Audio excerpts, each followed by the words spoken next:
Yang Lan is chairwoman of Sun Media Group, which has other businesses in media, online, and more. I'm very pleased to have her here at this table for the first time. Welcome. Thank you, Charlie. Thank you for having me. Tell me how this started for you. It all started exactly 20 years ago when I was graduating from college. At that time, the national television had its first open audition for college graduates for its primetime variety show called 真的 Variety Show. That was a show to introduce sightseeing around the world to the Chinese audience, who at that time, 99% of our population didn't even have a passport. So it was a brand new exposure to the outside world when China was opening up. Now, had you thought about that kind of career before that? No, not at all. My major in college was English literature and language in Beijing Foreign Studies University.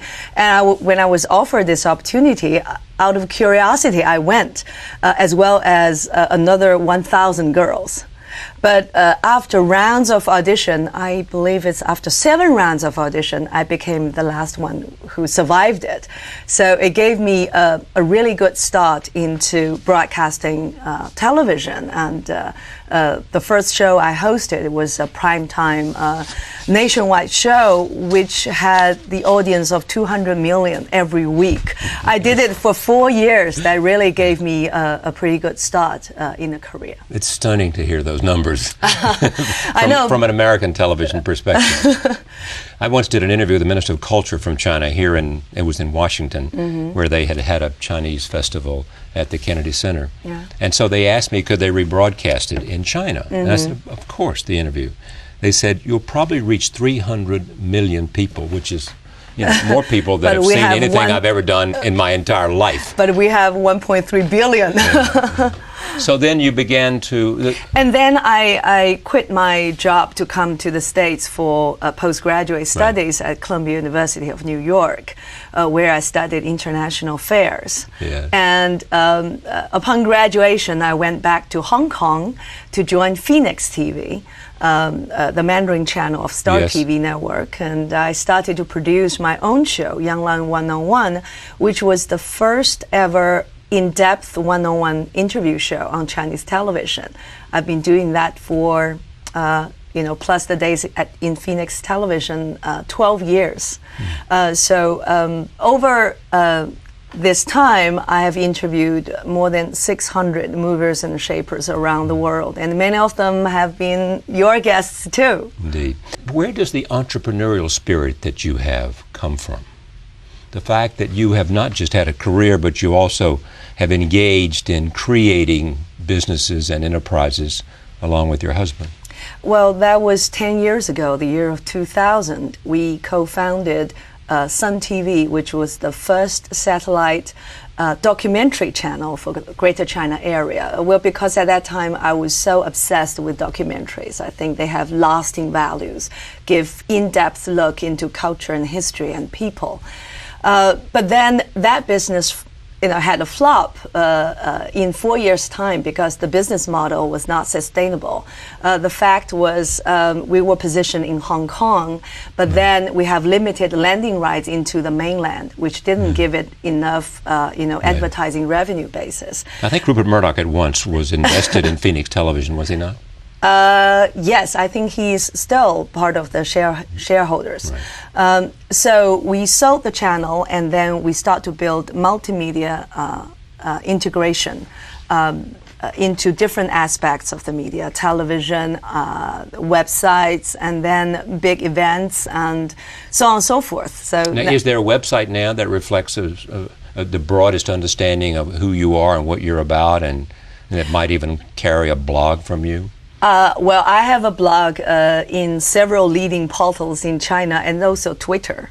Our social community for Her Village, for example, is around 3 to 4 million followers. And our website is mostly in Mandarin. It's called tianyu.com, which is the Chinese spelling of Her Village. That's targeted at urban women. Where is it that you think this remarkable career is headed?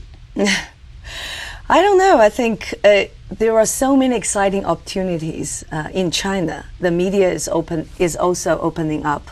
So there are all sorts of things that you want to do. And if you don't have existing platforms to help you to do that, you try to create something for yourself.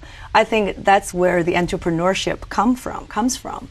And for me, it's about, I think we have come into an age in which not a singular platform can complete the communication job. So it's more integrated media communication into your targeted audience.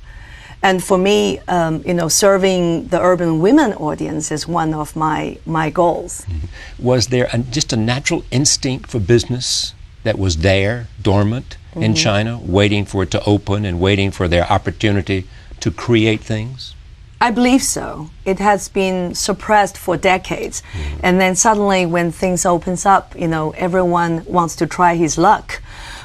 So there's a lot of entrepreneurial spirit in the air, especially among young people who want to try their luck and above all, try to realize their dreams, their aspirations. So I think, your imagination is your limit. Jack Ma was here the other day. Someone I'm sure you know. Yeah. And what he has created, a kind of Amazon-like empire, is extraordinary. Yeah, and it's the age for younger people to create their own empires. And for me, it's not about building empires, but it's about something I really enjoy doing. And sometimes I think I'm good at it. You're obviously good at it. So trying something new and not just asking the question, why do you want to do it, but the question, why not? Exactly. Is my mentality. Talk to us about the cultural changes and the changes in fashion, in cinema, in a sense, the lifestyle in the urban areas. The following 2 decades would possibly witness a renaissance of all kinds in China, from arts to to cinema to documentaries to fashion to whatever. But also we found it is a restoration of value into a society where people got disillusioned from certain ideology before, but then there was the Cultural Revolution and other. Yeah, but then there's materialism. There was a dating show in which when the boy asked the girl, "Do you want to sit on the back seat of my bicycle and we both have fun?" The girl said, "I would rather cry at the back seat of a BMW," and which aroused huge controversy in the society, suggesting materialism is overruling the value system of the younger generation. But then there's a big outcry in the society saying that, what's wrong with us? Is it the materialism, is the material success the only goal for our generation, or is there something more valuable, more lasting that we are seeking? So I think for the next 2 decades, it's not just the renaissance of arts and fashion, of creativity, but also it's about the reinventing of our value system. And building up civil society is a part of that. Last week, my foundation, Sun Culture Foundation, co-organized an event with the Bill and Melinda Gates Foundation, which enabled Is this while Bill and Warren and Melinda were meeting looking for Chinese billionaires? But it's not just about giving pledge. It's about equal exchange of ideas, of philanthropy. I also invited the Minister of Civil Affairs to be a partner, from which he also wrote a blog saying that he got so many feedbacks from future philanthropists and saying that, first of all, we need legislation for philanthropy, and also we need capacity building for our NPOs and NGOs. Will the new generation of leadership, say young men and women in their early 30s now and early 40s, how are they different from the generation that they will succeed? They have got very decent education, college education for many of them. And then they have the exposure through the internet and other media to the world. And many of them can afford international travels these days. And you see the booming of tourism, both at home and abroad. So this generation does not only think about themselves with the limitation of geographic boundaries, but rather they can think across the borders. You know, the entrepreneurs are investing in other countries, and the younger people, they are seeking education here or in Europe and elsewhere. So there's not I think less limit in terms of what they can do, what they can achieve. Most of us know about Beijing and Shanghai and Hong Kong and a few other huge cities. Tell us about China beyond that. In China, there's a huge disparity from east to west, right, and from major cities to second-tier, third-tier cities. But there is a massive process of urbanization which is taking place right now. People coming from the rural areas to the city. Over the past 2 decades, more than 200 million rural population have been urbanized. For the next 2 decades, another 300 million are coming into cities. And what does that mean for China, that they're coming in? Are they finding jobs? Are they finding opportunity? They are finding jobs, they are finding opportunities, but also public policy needs to be adjusted to suit the needs of them and their children. For example, how should the local cities provide medical services, education, housing to these migrant workers? Should they be treated equally as city residents, and so on and so forth? So a lot of experiments is going on. In China, there are more than 300 cities with population beyond 1 million. That's the point. Yes, 300 cities with a population more than 1 million. More than 1 million. And if you visit second or third tier cities nowadays in China, massive construction, but also more sophisticated city planning. You see hundreds and thousands of new theaters being built, and museums and parks and so on and so forth. And the high-speed train will soon connect the whole country and raise it to another level of communication and transportation. So you will see the speeding up of communication and also the spread of information. I don't know what the country is heading for, but I think it's heading for a more open society. It's heading for the largest economy in the world, for sure. I think it's also heading for a more open society, and also for young people, more opportunities. Why doesn't that take place faster? Instability is a big issue. If you have 300 million people migrating, if you see it, you will be astonished that every year during Chinese New Year, there will be 200 million people coming back home to their rural residence. And that is the migration of a huge population there. And also there's disparity of income between the urban and rural areas. And young college graduates would be overwhelmed by the rising of real estate prices in major metropolitan cities. Well, the commercial real estate, there's some fear of a bubble taking place. Yeah, so you have all sorts of concerns and worries, and I think keeping the society together is a huge challenge and a task. Believe it or not, as a media professional, I think sometimes that the speed is a little bit too fast. For example, the usage of land. Right. Probably we are overusing it, and we have used the land, a reserve that should have been used for the next generations. But we have developed so many things on the piece of ground. The architecture, for example, there are some, very bad pieces will be taken apart sooner or later. So what a waste of the environment, the resources, and the money into it. So I think the society is opening up and keeps opening up. So what do you worry about for your country? What I worry about? Well, I worry about how do you keep pace with this development, with this construction, without the younger generation losing opportunities?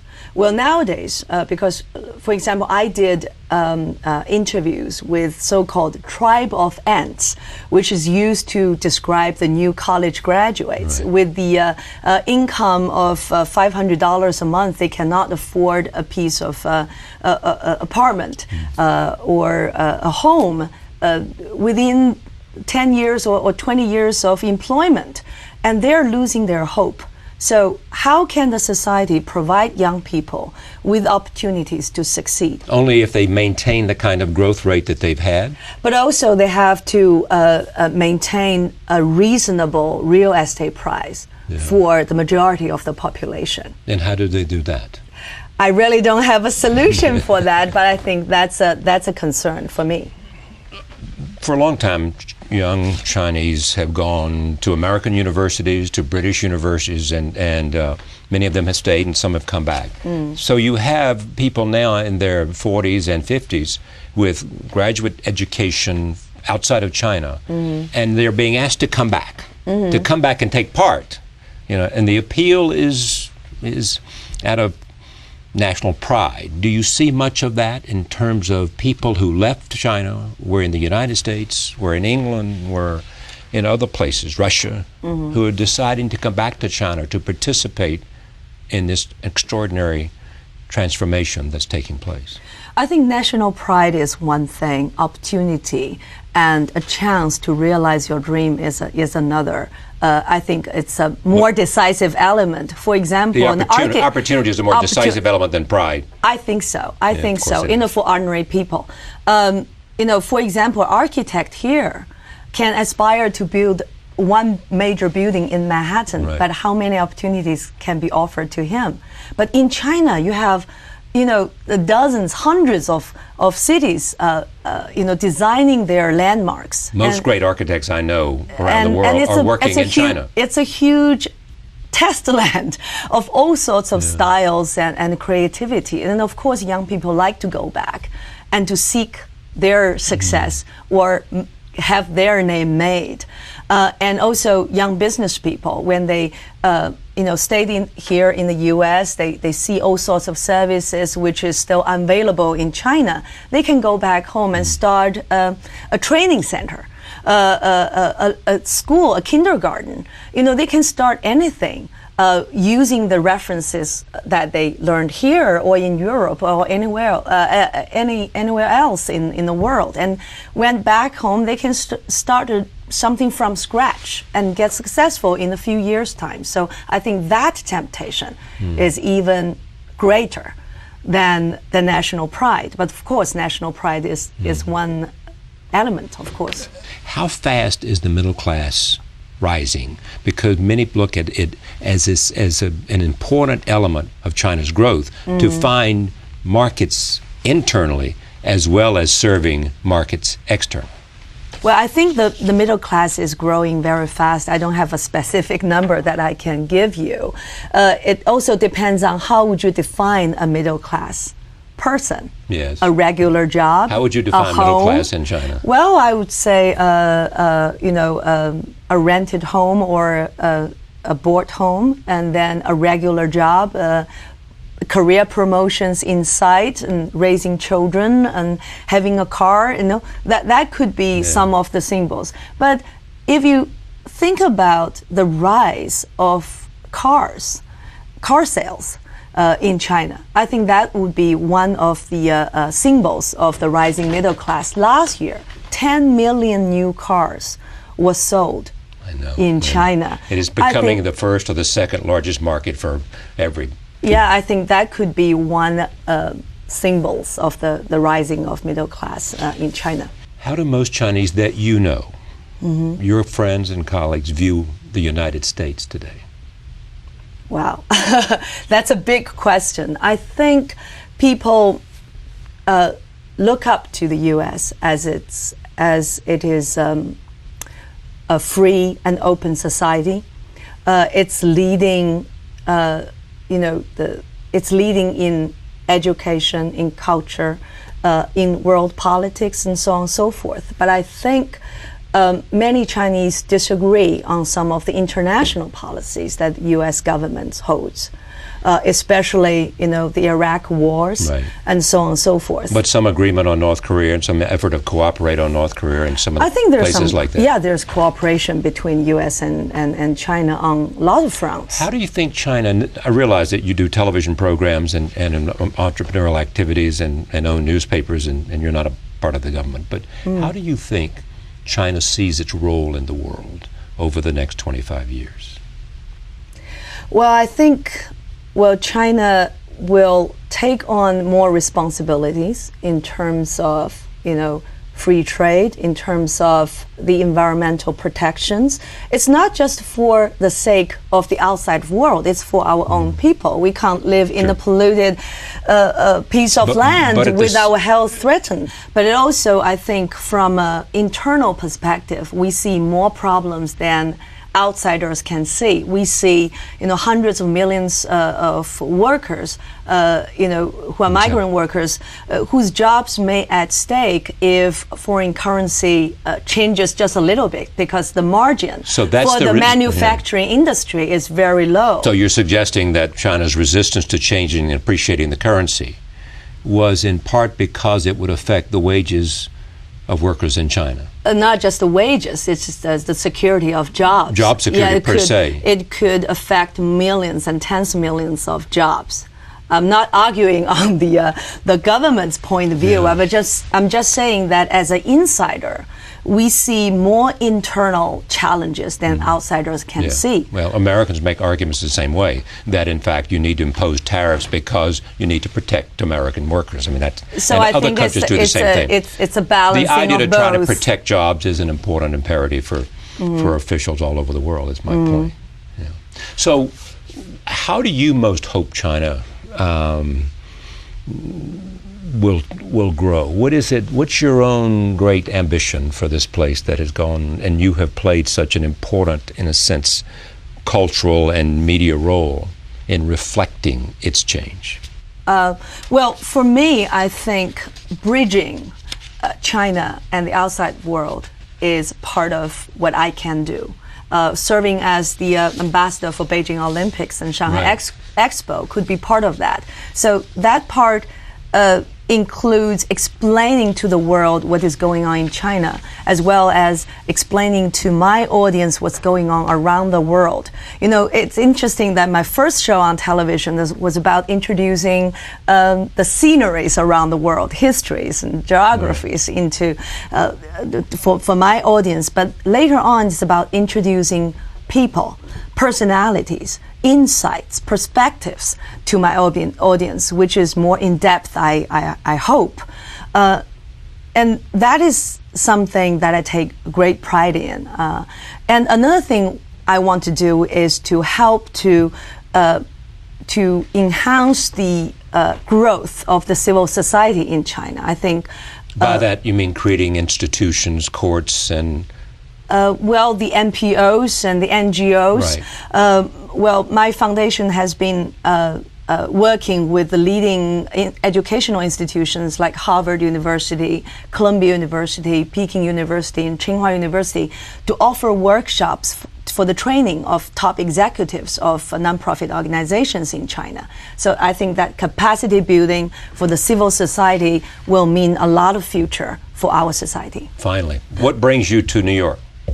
Well, this time I was invited to attend Fortune Magazine's The Most Powerful Women conference in Washington. Yes. And it's always sweet to come back to New York. I lived here for 3 years and Columbia, so visiting some of my old friends would mean a lot. And coming back to the city in a sunny day, have a feel of the Central Park, and then walk on Madison, Avenue and 57th, and get the feel of the city also mean a lot of things to me. This is a city I love. I had my postgraduate studies. I was married, and my first child was born here in this city. So I have a personal and emotional attachment to the city itself.